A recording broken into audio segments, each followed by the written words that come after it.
Hi எல்லாருக்கும் வணக்கம். நான் வினுஷா ராஜசேகர். எஸ், என் மண்டையை பார்க்கும்போதே தெரியும் இந்த மாதிரி தானே இருக்கேன். அது ஒன்றும் இல்லைங்க, எங்கள் அம்மா வந்துட்டு மண்டை ஃபுல்லாக ஆயில் வச்சுட்டாங்க. சரி, ஓகே, நீங்கள் எல்லாம் கேட்டிங்கன்னு நானும் ஸ்டெப்ஸில் வாக் பண்ண ஆரம்பிச்சிட்டேன். இன்றைக்கி டே 12 ஆஃப் மை மொட்டை மாடி தோட்டம் வந்துட்டு பண்ண போகிறோம். ஸோ எஸ், இன்றைக்கி நான் ரொம்ப எக்ஸைட்டடாக இருக்கேன். பிகாஸ் இன்றைக்கி வந்துட்டு அந்த ஹோஸ் பைப்புமே வேலை செய்யுது. அதனால நான் வந்து இன்றைக்கி பக்கெட் தூக்க போகிறதுல எனக்கு ஆர்வத்திலே நான் ரொம்ப வேகமாக போனேன். அண்ட் இன்னுமே ரொம்ப ஹாப்பியான விஷயம் என்னென்னா, அந்த மேலே வந்து க்ரீன் ஸ்க்ரீன் போட்டதுலேருந்து வளர்ச்சி பிரமாதமாக இருக்குதுங்க. நம்மளோட செடி எல்லாமே நிறைய வளர்ந்துருக்கு. பாருங்களேன், எவ்வளோ அழகழகாக இருக்குது. சூப்பராக இருக்குல்ல? அப்படியே என்னோடய தோட்டத்தில் இருக்கிற எல்லா கீரை வகையிலிருந்து புதினா, கொத்தமல்லி, கடுகுன்னு எல்லாத்தையுமே பார்த்து முடிச்சுட்டேங்க.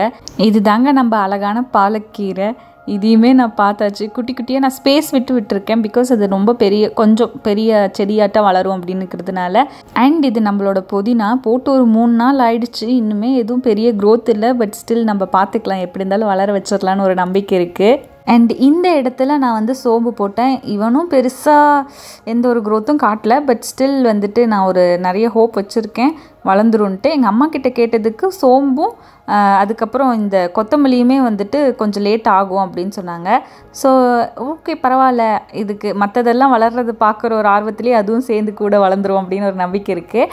அண்ட் இன்றைக்கி நான் ஹோஸ் பைப் ரொம்ப வேண்டிக்கிட்டே போட்டுக்கிட்டு இருந்தேன். ஆன் பண்ணிவிட்டு குடுகுடுன்னு ஓடி போயிட்டு அந்த எட்ஜோடதை எடுத்துகிட்டு வந்து உங்ககிட்ட காட்டியே ஆகணும் அப்படின்னு சொல்லி ஆர்வமாக எடுத்துகிட்டு வந்தேன்.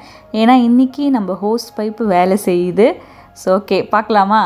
3, 2, 1. So yes, that is me. ரொம்ப எக்ஸைட்டடாக இருக்கிற ஆள். பட் ஓகே, நம்ம இப்போ வந்துட்டு தண்ணி எல்லாத்துக்கும் விட்டுறலாம். பட் இதுவுமே ரொம்ப ஃபோர்ஸாக வந்த மாதிரி தான் இருந்துச்சு எனக்கு.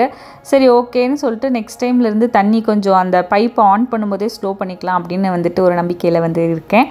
அண்ட் இன்றைக்கி வந்துட்டு ஒரு எக்ஸைட்டிங்கான ஒரு கேம் நம்ம விளையாட போகிறோம். என்ன அப்படின்னா, இனிமேட்டுக்கு ஒவ்வொரு நாள் இல்லை, பட் எனக்கு எப்பப்போல்லாம் வந்துட்டு இந்த கேம் விளையாடணும்னு தோணுதோ அந்த டைமில் நான் விளையாட போகிறேன். என்ன அப்படின்னா, ஒவ்வொரு நாள் வந்துட்டு ஒவ்வொரு கலர் வந்துட்டு நம்ம தீம் வச்சுக்கலாம். இன்றைக்கி பார்த்தீங்கன்னா ரெட் கலர், ஓகேவா? ஸோ ரெட் கலரில் நான் தண்ணி விட்டு முடிச்சதுக்கப்புறம் ரெட் கலரில் எனக்கு என்னென்னலாம் சுற்றி தெரியுதோ அது எல்லாத்தையுமே நான் உங்களுக்கு வந்துட்டு ஃபோட்டோ எடுத்து காட்ட போகிறேன். அதில் உங்களுக்கு எந்த ஃபோட்டோ ரொம்ப பிடிச்சிருக்குன்னா நீங்கள் சொல்லணும், ஓகேவா? நம்பர் ஸ்க்ரீனில் வரும். இது நம்பர் 1 அண்ட் இது வந்து மாப் நம்பர் 2. இது வந்து ஸ்கூட்டியோட ஒரு எட்ஜ் மட்டும் தெரியுது. அண்ட் இது ஒரு ரஸ்டடான கேட். அண்ட் இது எங்கள் அம்மாவோட பேக்யார்டில் இருக்கிற ஒரு பூ. இதுவும் பூ தான், ஒரு செடி. அண்ட் இது வந்து ஒரு பழம் வந்துட்டு அழகாக இருக்குது. அண்ட் இதுவும் பேக்யார்டில் இருக்கிற வந்து செம்பருத்தி பூ. அண்ட் இது அழகான வந்துட்டு மக். ஸோ இன்றைக்கி அவ்வளோதாங்க, வீடியோ முடிஞ்சிச்சு. ஸ்விம்மிங் பூலில் தண்ணி ஃபுல்லாக இருக்குது. அதை பார்த்துட்டே நம்ம வீடியோ முடிச்சுக்கலாம். பாய்.